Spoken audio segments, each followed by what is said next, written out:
Mon métier est une médecine manuelle qui consiste à redonner de la mobilité à l'ensemble des structures du corps humain.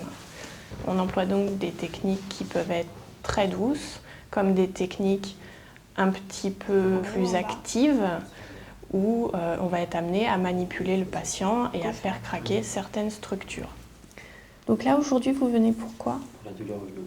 La formation en ostéopathie se fait par des écoles privées après un bac scientifique. C'est une formation qui dure 6 ans à temps plein et qui se conclut par un clinica d'ostéopathie. Rares sont les ostéopathes qui ouvrent un cabinet tout de suite après leur diplôme. Donc j'ai ouvert mon cabinet avec mon mari qui est ostéopathe également et on s'est spécialisés tous les deux en pédiatrie.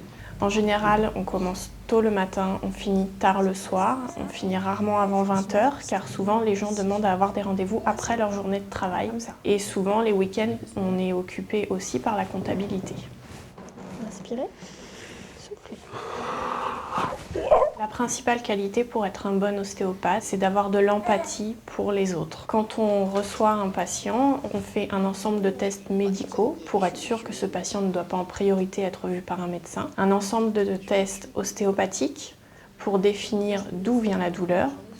Et ensuite, seulement, on peut traiter le patient pour venir à bout de cette douleur. Ce qui me plaît le plus dans mon métier, c'est le fait que les gens viennent me voir avec une douleur et qu'ils repartent en allant mieux. Parfois, des parents nous amènent des bébés qui pleurent jour et nuit depuis des semaines. Donc, quand ils nous appellent le lendemain en disant que le bébé a fait sa nuit pour la première fois, c'est très gratifiant parce qu'en général, on a de très bons résultats et très rapidement. L'aspect négatif de mon métier, c'est que les premières années d'exercice, un ostéopathe ne gagne pas ou très peu d'argent. Car depuis 2 ans que j'exerce en tant qu'ostéopathe, je ne peux toujours pas me payer un salaire. En fin de carrière, il peut espérer gagner entre 8 et 10 000 euros net par mois.